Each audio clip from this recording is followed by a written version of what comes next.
ৰাষ্ট্ৰীয় স্বয়ংসেৱক সংঘৰ সহ কাৰ্যবাহ ডক্টৰ কৃষ্ণগোপাল ডাঙৰীয়া, অৰুণাচল প্ৰদেশৰ শিক্ষামন্ত্ৰী শ্ৰী পাছাং দৰ্জী সোনা ডাঙৰীয়া, অসম চৰকাৰৰ মন্ত্ৰী নন্দিতা গাৰ্লুচা ডাঙৰীয়া, বিদ্যা ভাৰতীৰ সৰ্বভাৰতীয় যুটীয়া অন্যান্য ৰাজ্যৰ সমান্তৰালভাৱে 1979 চনত প্ৰথমবাৰৰ বাবে শংকৰদেৱ শিশু নিকেতনৰ আত্মপ্ৰকাশ হৈছিল।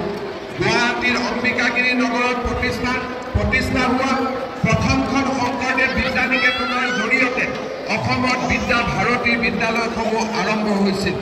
সম্প্ৰতি শংকৰদেৱ শিশু নিকেতন অসমৰ প্ৰতিখন জিলা প্ৰতিখন ব্লকতে সম্প্ৰসাৰিত হৈছে। উত্তৰ অসম প্ৰান্তৰ উপৰিও দক্ষিণ অসম তথা উত্তৰ পূব ভাৰতৰ সকলো ৰাজ্য সামৰি 7শৰো অধিক নিকেতন স্থাপিত হোৱাটোৱে বিদ্যা ভাৰতীৰ শিক্ষা প্ৰদানৰ সফলতাক দাঙি ধৰিছে। স্কুলীয়া শিক্ষাৰ সমান্তৰালভাৱে বিদ্যা ভাৰতীয়ে এতিয়া উচ্চ শিক্ষাৰ জগতখনতো স্থান পাবলৈ আগবাঢ়ি আহিছে। অসমৰ শ্ৰীভূমি জিলাত প্ৰথমখন মহাবিদ্যালয় আৰু গুৱাহাটীৰ চন্দ্ৰপুৰত প্ৰাগজ্যোতিষপুৰ বিশ্ববিদ্যালয় স্থাপনৰ জৰিয়তে বিদ্যা ভাৰতীয়ে উচ্চ শিক্ষা জগতলৈ এক অনন্য বৰঙণি আগবঢ়াবলৈ নিশ্চিতভাৱে আগবাঢ়ি যাবলৈ সিদ্ধান্ত লৈছে। শিক্ষাৰ্থীৰ সামগ্ৰিক বিকাশৰ মাধ্যমেৰে ৰাষ্ট্ৰ নিৰ্মাণৰ মহান কৰ্মযজ্ঞত অগ্ৰসৰ হোৱা বিদ্যা ভাৰতীয়ে প্ৰথমবাৰৰ বাবে আয়োজন কৰা এই সমুৎকৰ্ষ মহাশিবিৰ নিঃসন্দেহে এক অতিশয় প্ৰশংসনীয় পদক্ষেপ। পৃথিৱী, জল, অগ্নি, বায়ু আৰু আকাশ এই মহাপঞ্চভূত আৰু পঞ্চকোষ অৰ্থাৎ অন্নময়, প্ৰাণময়, মনোময়, বিজ্ঞানময় আৰু আনন্দময় কোষসমূহৰ যোগেদি ব্যক্তিত্ব বিকাশৰ বাবে আয়োজন কৰা এই শিবিৰে অংশগ্ৰহণকাৰীসকলক আত্মাৰ উপলব্ধি, নাগৰিকৰ দায়বদ্ধতা আৰু পৰিৱেশ সংৰক্ষণৰ প্ৰতি সচেতন হ'বলৈ নিশ্চিতভাৱে প্ৰেৰণা যোগাব। তেওঁলোকৰ মন, শৰীৰ আৰু আত্মাৰ আত্মসন্নিধিৰ ওপৰত গুৰুত্ব আৰোপ কৰাৰ লগতে এই শিবিৰে সাংস্কৃতিক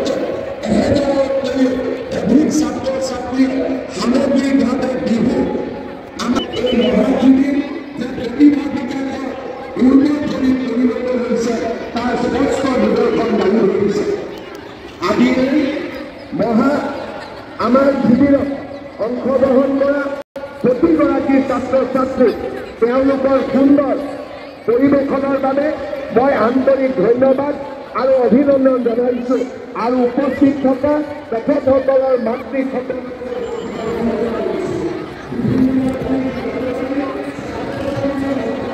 ভালকে বনাই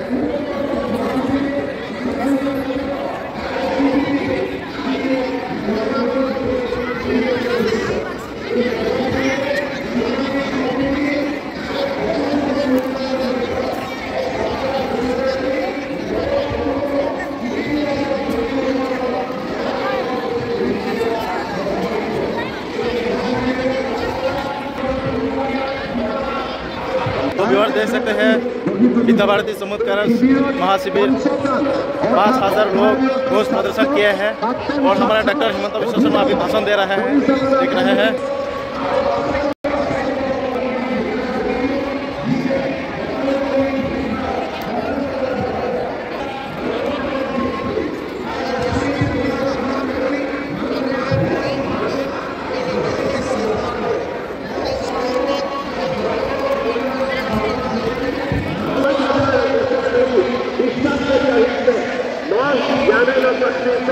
पवित्र व्यवहार दिखते अर्थात ज्ञान प्रतिक्रिया বিষয় পৃথিবীত নাই।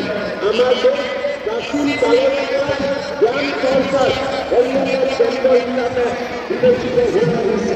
সনাতন ধৰ্মৰ ভাৰতীয় চৈতন্য সভ্যতাৰ মহান ধাৰণা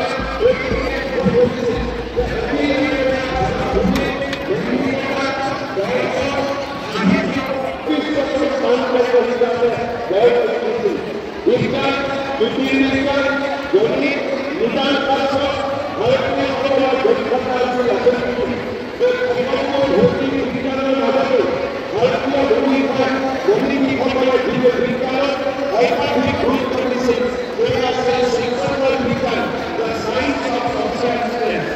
আধ্যাত্মিক বিজ্ঞান সংস্কৃতিৰ কলাবিদ্যাৰ বিজ্ঞান এইসমূহৰ পাঠ্যক্ৰমে আমাক স্পষ্টভাৱে ধাৰণা দিয়ে। এই বিশ্ববিদ্যালয়সমূহত ছাত্ৰসকলে শিক্ষা লাভ কৰি নানা বিষয়ত সিদ্ধি লাভ কৰিছিল।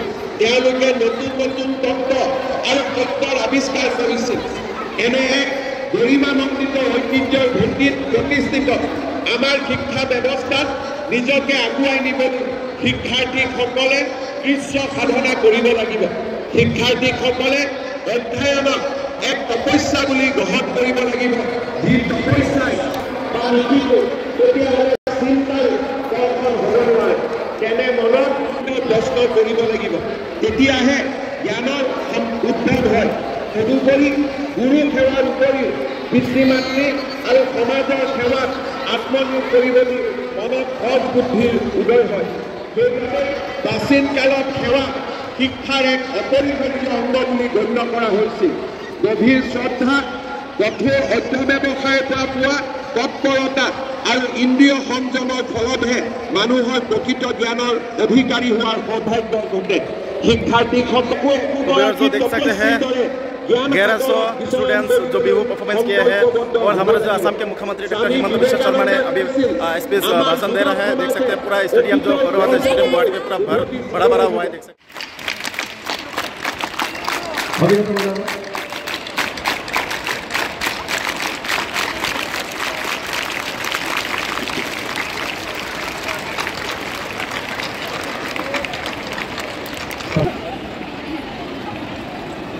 It's a great pleasure to welcome you, sir. We are honored by your presence. Requesting our Honorable Chief Minister, Dr. Himanta Biswa Sharma,